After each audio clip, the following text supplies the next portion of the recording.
This is Exhibition Place in Toronto, home of the second longest running street race in IndyCar, and also a fixture on the development ladder as well.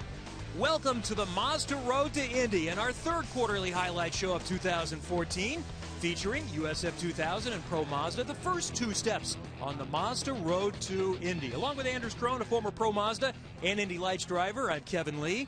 Well, a couple of months ago, early in this season, Anders, we thought this championship was going to be decided early in both of these series, but not so fast. We really did. We saw R.C. Enerson in USF 2000 and Spencer Pigot in Pro Mazda almost running away with these championships. And then we came to IMS, the Indianapolis Motor Speedway, and the advantages shrunk really, really quickly. It was the first chance for these series to run on the road course at the Indianapolis Motor Speedway. A great experience, great battles, great rivalries. Now something totally different. Smooth road course, bumpy street courses from Houston and now here in Toronto.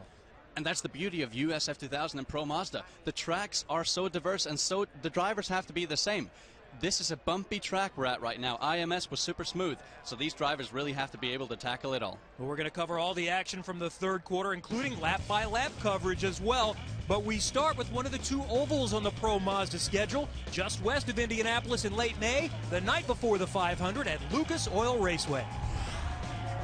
Garrett Grist won the pole and won the race. A very strong effort for Grist for Andretti Autosport, his first win in Pro Mazda. Scott Hargrove drove from 5th to 2nd in that race. Spencer Pigot started 2nd, hung on to finish 3rd, and look at who's in the 5th position. It's my partner, Anders Krohn, with a one-off back in Pro Mazda. Excellent night. And the night before the 500 at Lucas Oil Raceway, one of the top events of the year, the first oval of the season for Pro Mazda. Next up, back to the streets and Houston at Energy Park for the Allied Building Products Grand Prix of Houston. Here's a look at our starting order for this event. Garrett Grist on the pole for the second consecutive race. Pigot also in the front row, Hargrove and Gutierrez in row 2.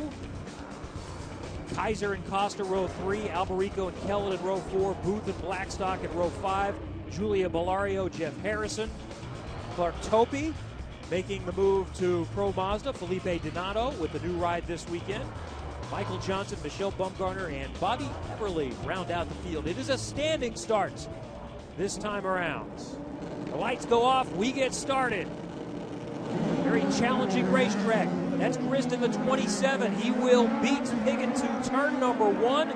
We'll see if everyone makes it through cleanly. They do through turn number 1. Pigot looking to the outside and easily makes the move through turn number 2. Kyle Kaiser cuts to the inside. Wow, look at these guys just scrambling here, trying to look for grip early on in this race here. This is the first time back at the street circuit here in quite some time, so they're going to be struggling here initially to get up to speed. Scott Hargrove in the 3 car on the inside. He goes over the curb. Wow, frantic action here on the first lap. As everyone knows, you need to make it pass early on here in order to be able to stand a chance to win this race. Now coming into towards turn 6 here as we see some big moves here. Nicholas Costa trying to move on Scott Hargrove and Dalton Kellett trying to move on Ryan Booth. Not able to pull that off, but these guys are pushing hard here from the get-go. Kyle Kaiser worked his way up to 2nd. Look at that Shelby Blackstock trying to be so aggressive here. He's had a bit of an unfortunate start to this race, but now trying to work his way back up. Let's look at the start again, and not in turn 1, but in turn 2 is when Spencer Pigot is going to grab the advantage. Grist got off to a decent enough start, and this is on board with Scott Hargrove. Hargrove just bogged down ever so slightly, and that's all you need there. He couldn't take advantage of any of the guys out front here, but still manages to retain 3rd. And as we see here, Spencer Pigot just broke a little deeper than Garrett and went around the outside. And Garrett's going to be kicking himself for that one because Spencer typically does not let go of the race lead once he's got it. That's turn number 2 at the start. That's how Pigot grabbed the lead. Kaiser went a little bit inside. He eventually ended up in the 2nd position. There's Grist back in 3rd. Hargrove is in 4th. And he's 2nd in the championship. He won both races at the Grand Prix of Indianapolis. Here's Kaiser taking a look to the inside of Spencer Pigot. They'll go side by side. Have a look at these Juncos Racing teammates here racing each other so hard. They were starting to pull away a little gap here from Garrett Grist, but now it's looking like their battle is going to enable Grist to catch back up. Grist is within a car length or so. Kaiser right behind, and that's two teammates that made contact, and Alberico is into the wall. Alberico clambered into the wall there. Not sure what happened there, but it looked like contact between him and Scott Hargrove. That was a big impact. I hope he's all right. So we are under caution on lap number 2. Let's take a look at this one again. Back in the pack. Looks like battling for 4th and 5th position.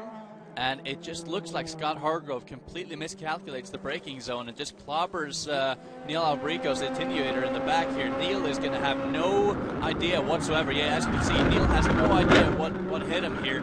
And suddenly he is just having a massive impact. And that's showing yet again how unforgiving these street circuits are. Wow.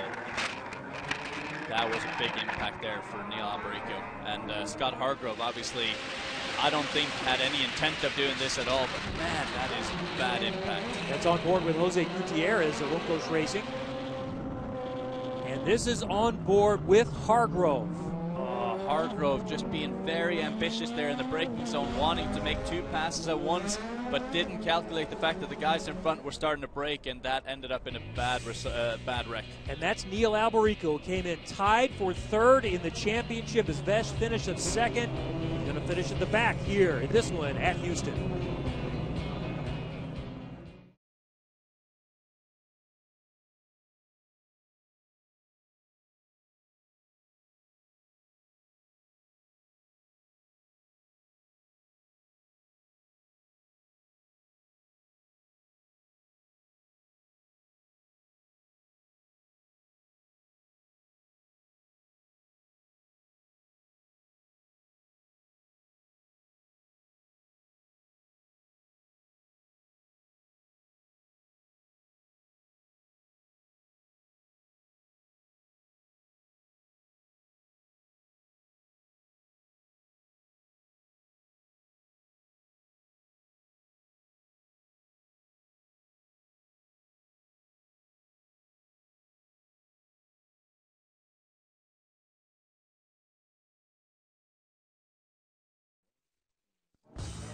This is the Mazda Road to Indy third quarter highlight show, including lap-by-lap coverage of round 8 of the Pro Mazda Championship.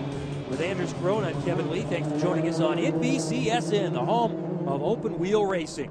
Ready to restart in this Pro Mazda event. Lap number 6 after the early caution involving the 2 teammates. Scott Hargrove runs in the 5th position on this restart. Spencer Pigot is the leader in the green and white car. And here we go. As you see, it is going to be a timed race here today. What a jump from Spencer on the restart there. As we see some precipitation now on the cameras down here in turn 2. Things could get squirrely. Things could start happening here. But again, great restart from Spencer there. He did exactly what he had to do. Got a good jump going through turn 10 and made sure no one had a run down the front straight. Contact in the back, and one turns around. That's Felipe Donato for M1 Racing in his first Pro Mazda race after starting in USF 2000. It does look like he's going to be able to restart that car and get back on his way, and it doesn't look like he's got any damage. So lucky there to avoid getting hit by anyone. Let's see if we can tell what happened here. Oh, he got punted by Clark Topey there. Just an ever so slight punt on the left rear tire there, and he is around. Local caution. So Pigot holding off Kyle Kaiser. There's Scott Hargrove. He's worked his way up to 3rd, gotten around Garrett Grist. And it's looking like through turn 8 right now. There's quite a lot of precipitation down on the ground. It's looking very, very slippery. These guys are starting to slide around already. This could make for a very interesting race here. These tires are not designed to race on wet conditions. Keep in mind, these are slick tires, completely bald tires, and Blackstock with a huge slide there. Good save for him, but that enables Dalton Kellett to get up alongside, and he's going to go for a pass here. Right now, these drivers are driving so carefully. It's so tough here under these wet conditions to keep the car under control. On board with Shelby Blackstock. We'll see what he's dealing with as it's starting to get wet. That was a mighty save there from Shelby Blackstock. Look at the Great rain. job. Yeah, this is a heavy rain. And we're told that it's raining hard in some sections of the track and not in others. This front section of the track actually looks fairly dry, but it looks like there may be more wetness on the back section of the track here as they're working their way through turn 5 right now. They're going to come in towards turn 6 where, look at the clouds, look at how dark that is. That could be very interesting. On board with Gutierrez, and he's working on Nicholas Costa in the 82 Pelfrey car. And here it is just totally soaked. And they're on slicks. This surface at this track has got to be just so tough. As you see, there's all sorts of concrete patches, concrete walls around you, asphalt. This is the toughest conditions these drivers will ever see in a race, and they are just handling it right now with caution. Hargrove about to pit here. Let's see if he puts on rain tires or what he is doing. You know, and you wonder about the incident earlier. It was involving teammates, but he clearly punted Neil Alberico, and we're told that's a drive-through. That is a drive-through penalty there for Scott Hargrove. That's going to make him fall all the way back to the back of the pack. That's a great shame for him and his championship run. Again, he is running second in the championship, but this is going to allow Spencer Pigot to jump out to a huge lead in the championship. Costa was trying to get around Ryan Booth in the 19 car. Booth short-circuited the corner there. We've seen a lot of that at this track. And I wonder if this is the time when some of these guys a little further back in the pack start thinking about putting rain tires on the car. It is now pouring it down here in turn 5. These guys are trying to stay in it, but man, this is tough conditions right here. This is up to the team's discretion.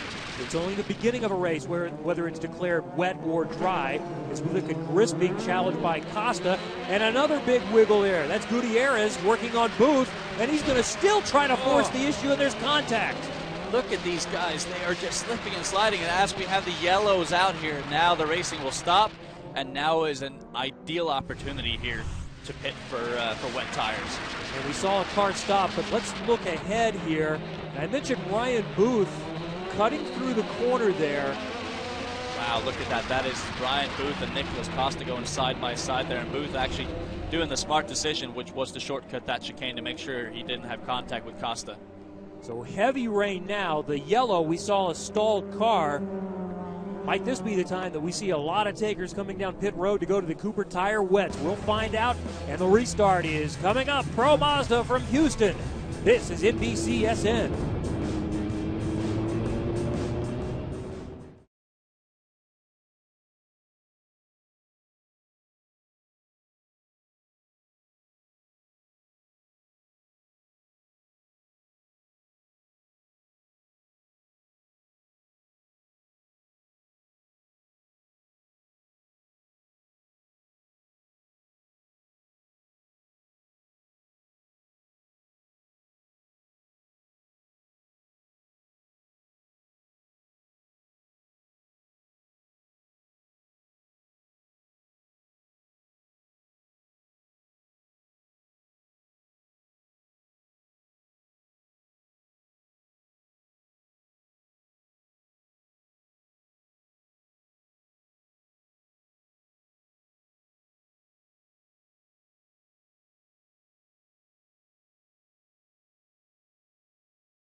Under yellow, the Allied Building Products Pro Mazda Grand Prix of Houston.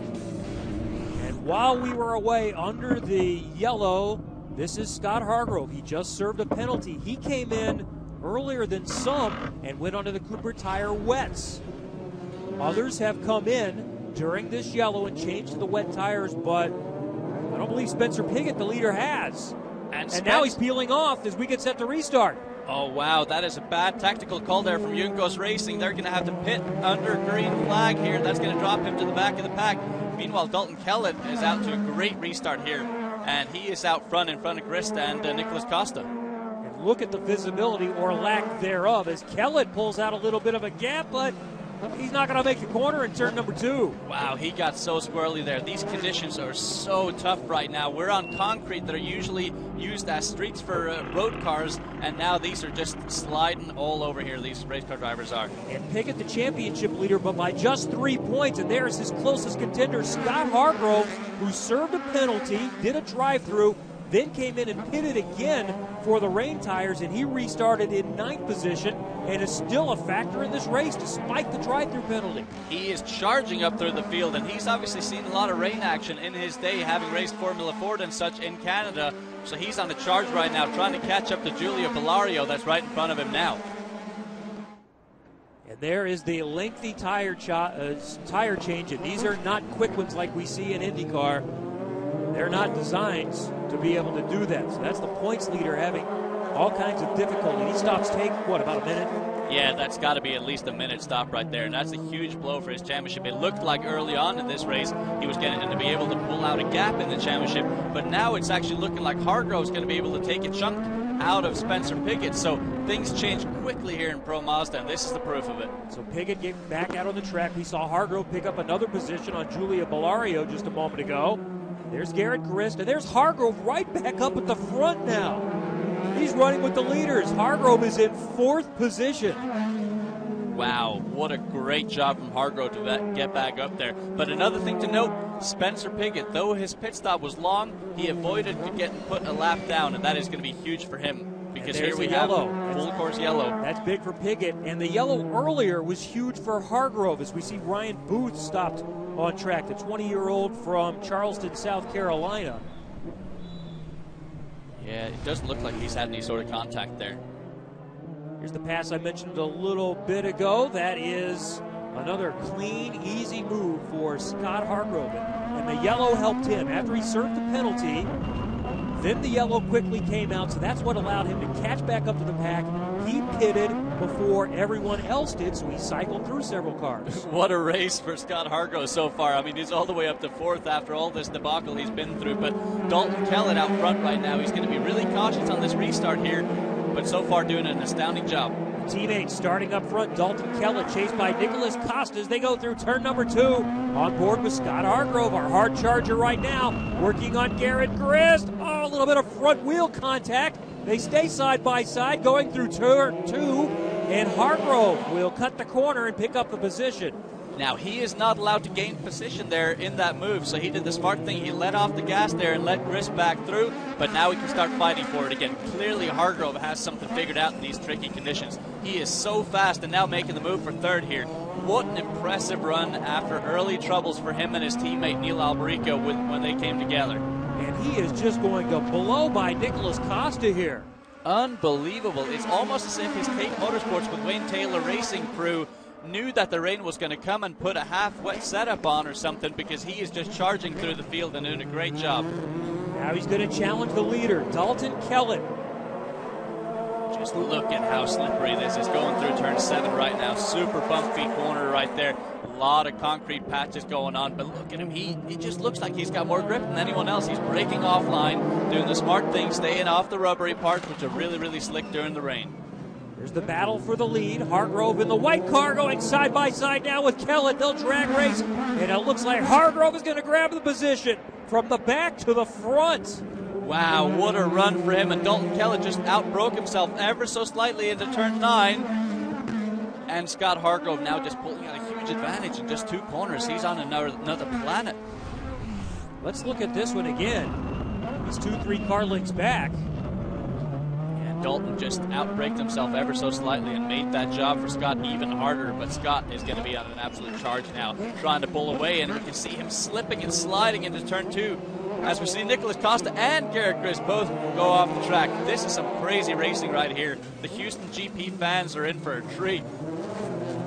Working on lap 20 now of a timed race. And I think we've seen more racing in this race than any of the Pro Mazda races so far. And right now, these teams are going to be wondering, what could we have done better with the setup? It's a completely different setup from wet to dries with these cars. You have the option to go softer or stiffer with a spring package, more or less with the wings. And in the rain, you typically want the softest spring package you can have while putting as much wing in the car as possible to generate as much grip as possible. On a dry surface, you want a stiffer car so it transitions the corners better and ultimately gives you better ride on a dry surface. But for right now, you want a soft car that's compliant. Again, we're seeing these drivers just slip and slide all over the track. And now Scott Hargrove making the mistake in turn 9. That's going to enable Dalton Kellett to catch back up, and let's see if he can make a pass here. Going to try for the inside in turn 10. That is not a place where you usually see a pass, but he makes it stick. What a ballsy move there from Dalton Kellett. Great job for him. So we're down to probably a couple of laps left as time ticks away here, and Dalton Kellett is back in the lead, the 20-year-old from Toronto for Team Pelfrey. Look at this, Scott Hargrove right back past him here in turn 2. The racing we're seeing here is just simply incredible. Dalton going to try for yet another high-low there. Not going to be able to pull that off, but what we're seeing here is just amazing. So a pair of Canadians going at it here. Hargrove from Vancouver, he's just 19 years old. And then the two Team Pelfrey cars trying to hang on to the podium. This one's not done yet. And it looked like Scott just got a better run off turn 4 there. He's got the good run down the back straight, so it doesn't look like Dalton will be able to do anything with him here right now. And as you can see down the back straight, the visibility is close to 0 as we see Julia Bellario there overtaking Garrett Grist. Great job from her as well. She's been sort of quiet throughout this race, but she's done a really, really good job. And she is a rookie to Pro Mazda and still doing a fantastic job. Bellario has worked her way up from 11th to 4th for Yukos Racing.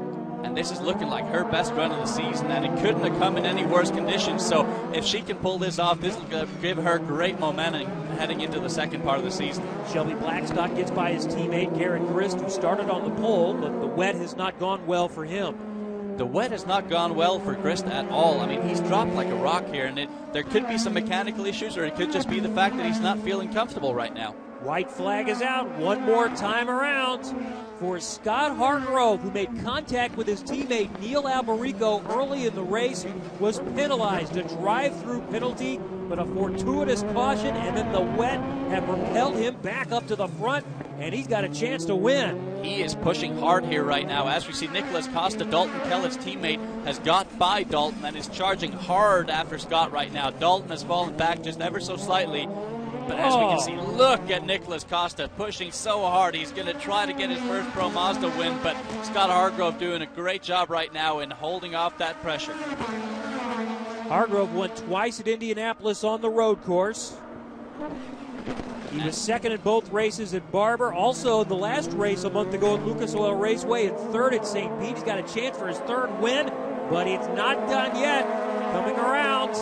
And if he wins this race, he's going to do a great job in diminishing the points lead by Spencer Pigot. He's going to catch him massively. But as we see, Nicholas Costa is one hungry Brazilian right now trying to catch up to Scott Hargrove. Hargrove will move in the front of the championship. One more corner to go here. Really tough corner in the wet, this turn 10. But it looks like Scott Hargrove has this under control. Checkered flag in the air. Scott Hargrove, a three-time winner this season in Pro Mazda, and he takes over the championship lead. Nicholas Costa comes home in second. Hargrove, the winner. Oh, big crash! And that's the third place runner. That's Dalton Kellett, and I think that's after the line. It is. That looks like that is after the checker flag right there. Huge wreck for him. So this is turn number 1. This is after the line. Oh, and it looks like he aquaplanes. He just comes through that turn 1, that little kink there, and aquaplanes ever so slightly, and he loses it. Let's watch on board. See if we can figure out if it's anything other than just the wet conditions. In all honesty, it looks like there's nothing he could have done there. The car just snapped loose from him, and when he tried to correct it, it went straight into the wall. Well, he still gets credit for the podium, but it will be an expensive one. Scott Hargrove has won on the streets of Houston in Pro Mazda.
Round 8 of Pro Mazda is complete, part of our third quarter highlight show for the Mazda Road to Indy with Anders Krohn. I'm Kevin Lee.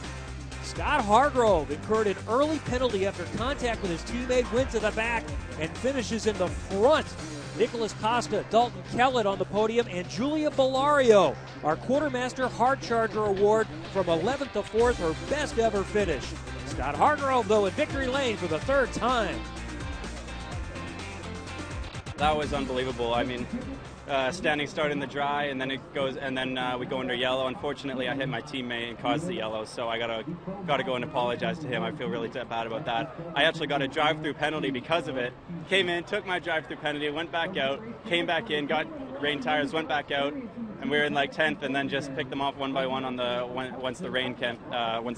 So that was unbelievable. One of probably the most chaotic race I've ever been in, and I'm just thrilled to get this Mazda Speed Analytics Systems car home first place, leading the championship now. So honestly, this could not have been a better race. Big day for the 19-year-old from Vancouver. Here's our replay XD move of the race, Anders. Look at that Dalton Kellett on the inside into turn 10. That is not a place where you usually see a move, but great move from him to go to the front. He had plenty of opportunities to choose a move of the race. And race number 2 was in the dry, and Spencer Pigot rebounded to get a win to retake the championship lead. And look at Neil Alberico here. Strong comeback after that big wreck yesterday. Great job for him and Shelby Blackstock in the podium as well. Also the fastest lap of the race for Alberico, went from 6th to 2nd. Let's hear from the winner, Spencer Pigot, for the 5th time this season. Feels great. I mean, we came here not the fastest car, nowhere even close to where we had been at the other tracks. We just kept working harder and harder, and yeah, a lot of misfortune yesterday, but my guys worked super hard overnight and gave me another great car. Even with a bit of rear wing damage, we were able to keep the lead, so I couldn't be happier. Big thanks to everyone at Unicos Racing, Mockett, and all my sponsors. And Scott Hargrove was the leader going into that race, but he finished last after a first lap incident, contact with Garrett Grist, so the advantage is 17 for Spencer Pigot. All right, 9 rounds complete in Pro Mazda. We'll catch you up on the third quarter of USF 2000 next.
This is the Mazda Road to Indy third quarter highlight show with Anders Krohn and Kevin Lee. And the only race of the season on an oval for USF 2000.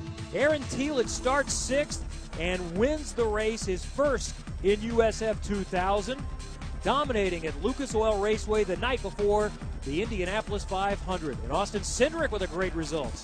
A career best result for Austin Cindric there, finishing right in front of Victor Franzoni, also with a fantastic run. Florian Latour won the pole. He came home in 6th position. On to round number 8 after a 2-month hiatus. And this is on the streets of Toronto, the Allied Building Products Grand Prix of Toronto.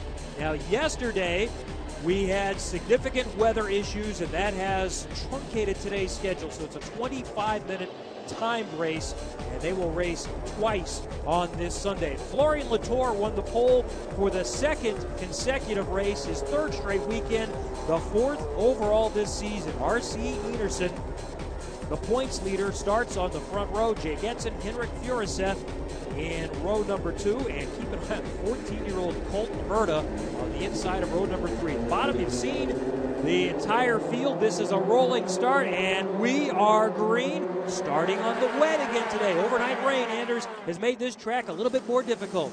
Yet another race with tricky conditions here. As we see, all these guys are on wet tires right now, and the majority of the track is wet. However, we have an incident here. That looks like Jeroen Slaghecki, Nico Jamin, and Clark Topi involved there as well. Looks like most people are able to get away, but that is terminal for Jeroen Slaghecki. So an early incident, and Latour was able to maintain the advantage.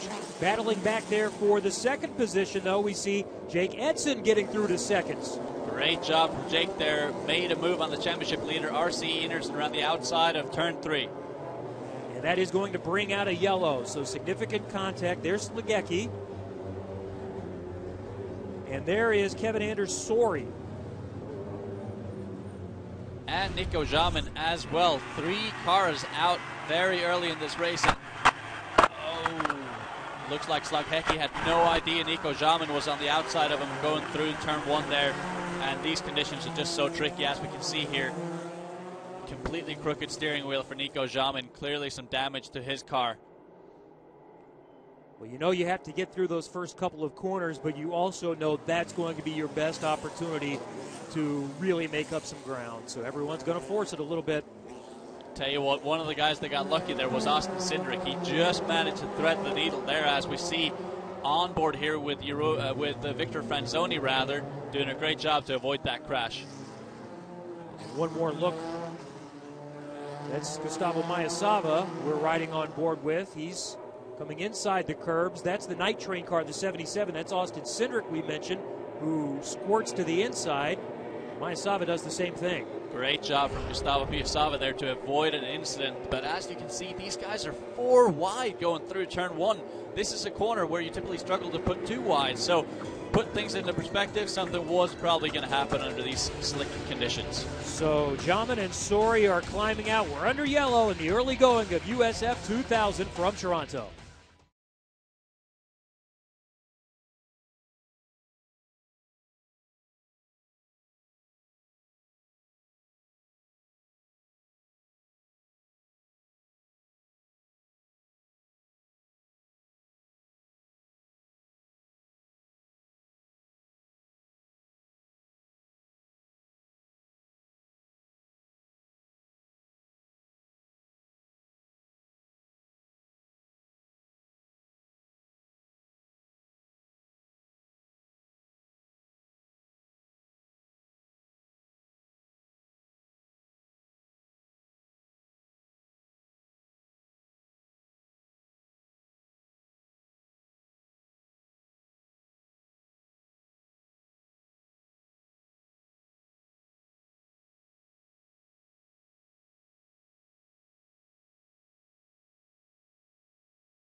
Working yellow, USF 2000 from Toronto with Anders Krohn. I'm Kevin Lee. Lap number 5, getting set to restart in just a moment with pole sitter Florian Latour in front. And it's Jake Edson, R.C. Enerson, he's the points leader.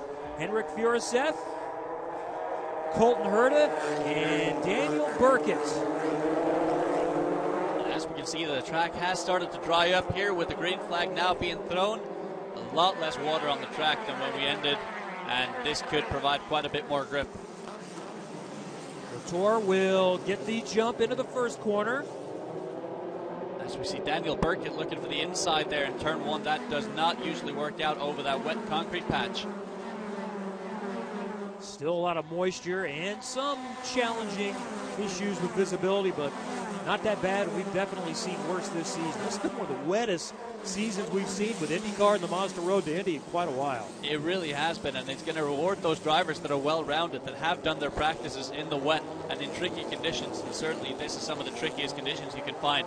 A wet surface on a street circuit. It doesn't get much tougher than that. Still challenging to get through these corners. That was Victor Franzoni with a good pass on Adrian Starantino there. It looks like he's on a charge. Now he's going to start pressuring Aaron Telitz there as they go through turn 6.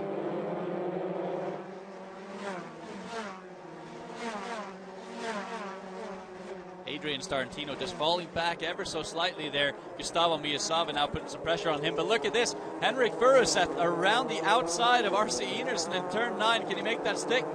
It looks like he can. And they're still fairly close. Oh, Henrik Furuseth running wide, and it looks like he may have had contact with the wall there in turn 11. He hung on to it, but let's keep an eye on. That's the black 96 car. He's all right now, and he manages to hold on to that third place there. Good save from him there. It did look like he got awfully close to that wall in turn 11. I thought Enerson might get him back, but Furuseth, the 18-year-old now from Norway, is able to hang on to that position, so he's running in third. Be interesting to see if he can catch up to the leaders now. We know that the Cape Motorsports cars out front with Florian Latour and Jake Eaton are doing a great job out front, and it'll be a tough task for him to catch them. And the Cape Motorsports team has won the last 3 championships in USF 2000. They are the team that all the other teams want to beat. They've won so many races, so many championships, and really they are the odds-on favorites to win it yet again. But neither Latour or Edson have won a race this season. That's exactly right, and it's a freak situation for Cape Motorsports. They're used to winning multiple races, and matter of fact, up until last year, they'd never been off the podium in the revitalized USF 2000 series since the start in 2010. They have been close. Edson running in second position right now, second at St. Pete and the Grand Prix of Indianapolis in the second races of both of those. Third at Barber, and Latour, the leader we see there in the 10 car. He's won the 4 poles this year and also finished second a couple of times. Look at the pressure Jake's putting on Florian right now. Florian just needs to keep his eyes forward. He needs to keep his focus up because Jake is clearly quicker right now. And now it's just a matter of limiting mistakes for Florian. Tremendous amount of pressure here from Jake. And that's the key to the pressure. Not only do you look for passing opportunities, but the more pressure you put, the greater a chance of mistake. And now he's taking that opportunity to go side by side. And Jake was very, very smart there. He showed himself, but knew he wasn't going to make that pass on the outside into turn 3. So he's going to look for another opportunity there. But just like you touch upon, it's all about the pressure. It's all about mentally being the better man. And Jake is certainly showing that right now. And Florian has got to be extremely stressed under that helmet right now. Edson is still chasing Latour. The 2 teammates have been battling, and as you see, not much time left. So this is really a sprint race. Shortened because of the inclement weather this weekend and how much they're trying to pack into this race day. And these 2 guys are putting on an absolute clinic right now. They've pulled away from Henrik Furuseth and are pushing each other so hard right now in these drying but still wet conditions. Is it ever going to dry enough where these tires are going to start to lose some of their grip? I think the tires will slowly but surely start losing their grip, but overall the Cooper tires are very, very good tires, and they do keep their grip. Just like we saw at the Indianapolis Motor Speedway earlier this year, they will hold up even under completely dry conditions. And you can't even consider coming in for the slicks, the dry tires, even if it did significantly dry up, because you'll lose so much track position in the final 8 minutes. There's Garth Rickards. That's a shame for him to see him. It looks like he has spin there. Looks like he might have also hit the wall there. We see a little bit of white stuff on his sidewall there. Yeah, just loops it by himself there coming out to turn 11, and it's such a tough corner here under these tough conditions to get right, and he just looks like he gets on the power a little bit too early with a little bit too much steering input and just loops it around. Luckily, he avoids big damage. He is just 21 years old from Pennsylvania. And then trying to get it back around. This is challenging, and he's in a bad spot there as he goes in reverse, and this is a semi-blind corner. Oof, that's just a bad situation right there. That is so easy to get T-boned by someone there. So he can consider himself lucky. The fact that he's able to get back underway is a great thing. Back up front, Latour maintains that advantage, but Edson is still within reach. And it looks like Edson has just released a little bit of that pressure. He was all the way up against Florian's gearbox, but maybe now he's just taking a little bit of a mental reset, just thinking, okay, where can I get him? Let me set up for a pass here. They have a huge gap on the next guy back, which is Henrik Furuset. Picked up a little bit of ground going into that corner. A little bit of a slide there as we see Peter Portante now challenging Burkett, and Victor Franzoni trying the inside there into turn one. Not going to be able to make that stick, but close quarters battling. Oh, look at that little moment there from Daniel Burkett. These guys are pushing each other so hard right now. Now we're down that long back straightaway. Peter Portante is actually going to bump draft Daniel Burkett. That looks like go-karts. That is not something you typically see in open wheel racing. No. That almost caught Daniel Burkett out and could have easily put him in the wall, but these guys so far keeping it clean as we see Colton Herter around the outside in turn 3. This is great racing we're seeing here right now. The wet always makes it more entertaining. Not the best for the spectators, and sometimes it makes the schedule challenging, but it has had a lot of positive influence on the entertainment factor this year. Wow, what an aggressive move from Victor Franzoni there, just throwing it up the inside in turn 6 on Daniel Burkett, and that allows Aaron Tielitz to jump as well, to pounce on that opportunity. So we're seeing some amazing racing here right now, and I don't want the race to stop. Tielitz, our most recent winner on the only oval of the season at Lucas Oil Raceway. From Wisconsin, he's just 22 years old. It looks like the final section of the track here is almost completely dry. They're still slipping and sliding around a bit, but it is very, very dry at the moment. Here's Colton Herta in the 98 being chased by Victor Franzoni, who won the opener at St. Pete. And more action in the pack. The 91, that's Starantino, who won at Indianapolis in one of the GP races. And look at that, Daniel Burkett in that as well. It looks like Daniel is in every battle here at Toronto today. This is his home country right here, so he is going to want to put on a good show for his home people. He's from Winnipeg. 4 top 5s this season for Daniel Burkett in the red Velarde Auto Racing car. And it looks like he is holding up Gustavo Miyazawa and Adrian Starantino ever so slightly.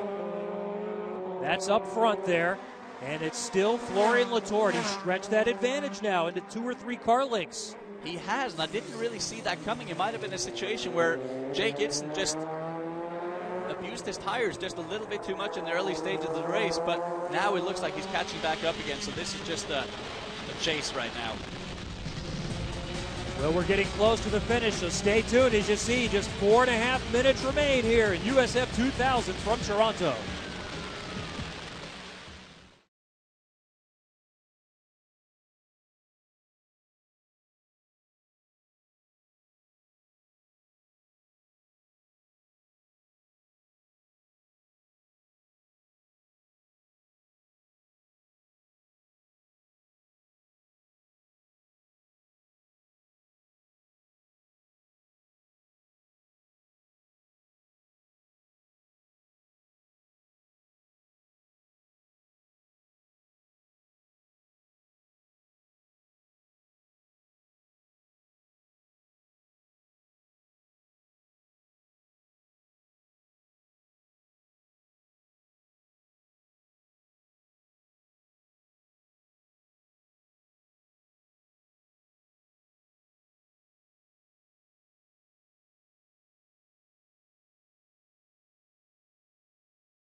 Back in Toronto, round 8 of the USF 2000 Championship. The final minutes of this timed event are winding down.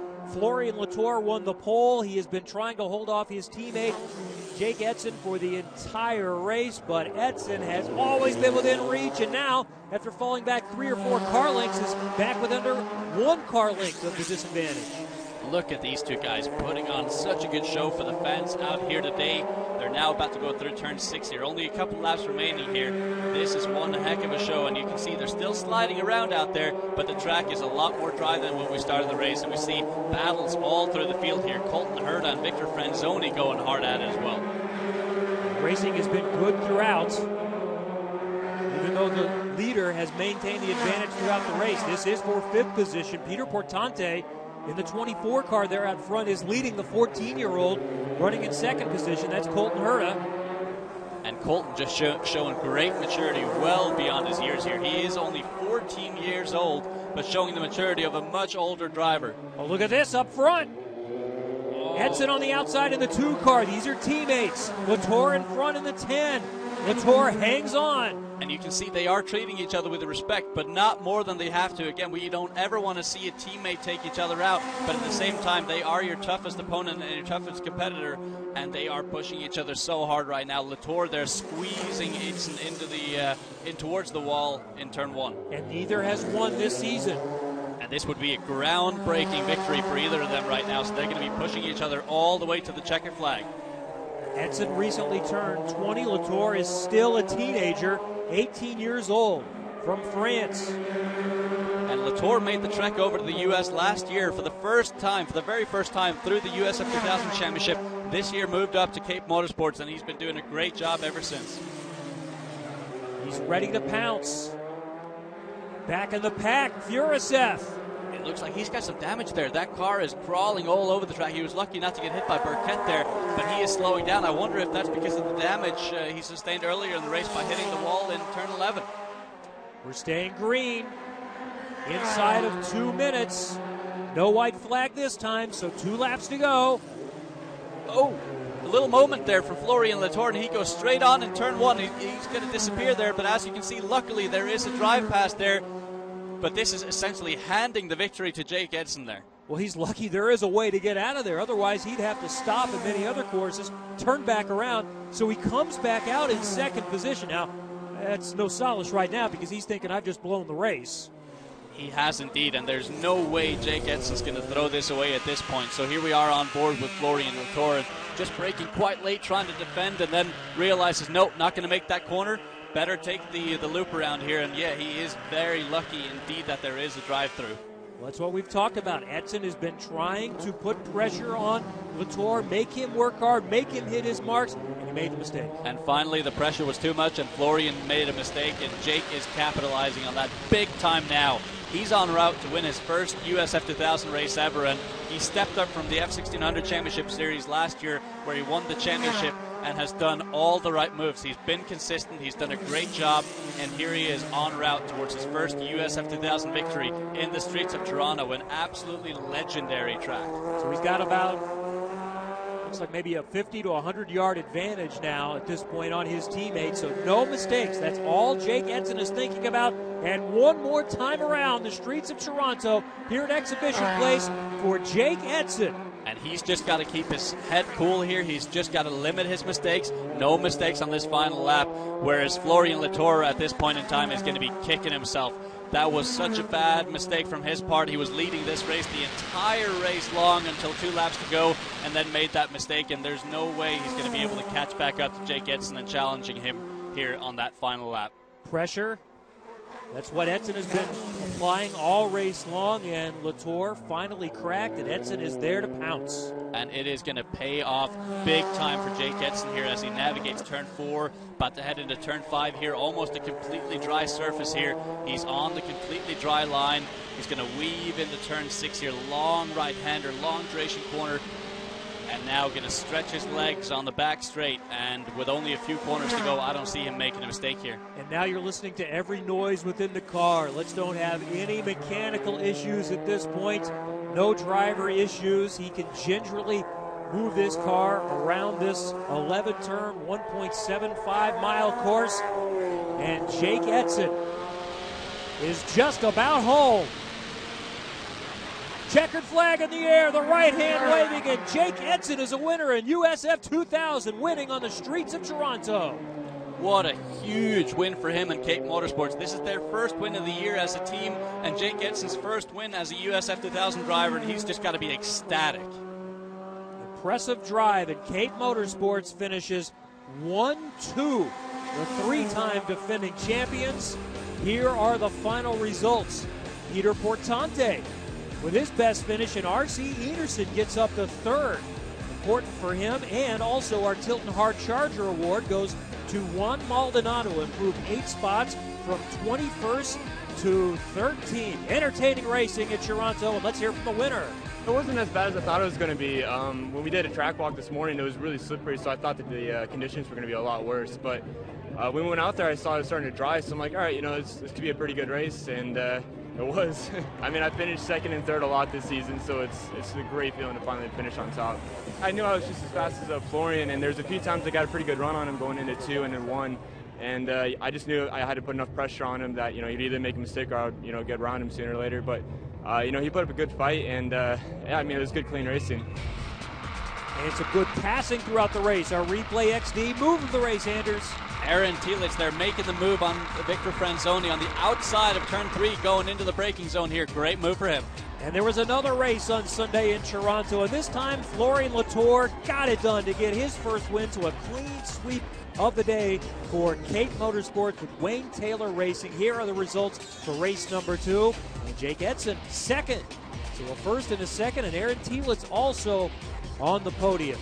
Great job also from Victor Franzoni and Clark Topi with top 5 finishes, whereas R.C. Enerson with gearbox issues had to retire from the race and loses very valuable points in the championship. So a great weekend for Cape Motorsports. Wayne Taylor Racing, Florian Latour, and Jake Edson swapped the top spots on the podium throughout the weekend. And here's how the championship looks now. Latour now is in front. His teammate Edson is second, and R.C. Enerson falls to third. What a huge drop for R.C. Enerson right there. He has lost valuable ground as we see Aaron Telitz now getting ever closer to the top 3 as well. So we're headed down the home stretch. Pro Mazda races at Mid-Ohio, Milwaukee, and Sonoma. USF 2000 at Mid-Ohio and Sonoma to finish up 2014. Thank you for joining us. For Anders Krohn, I'm Kevin Lee. This is the Mazda Road to Indy on NBC SN.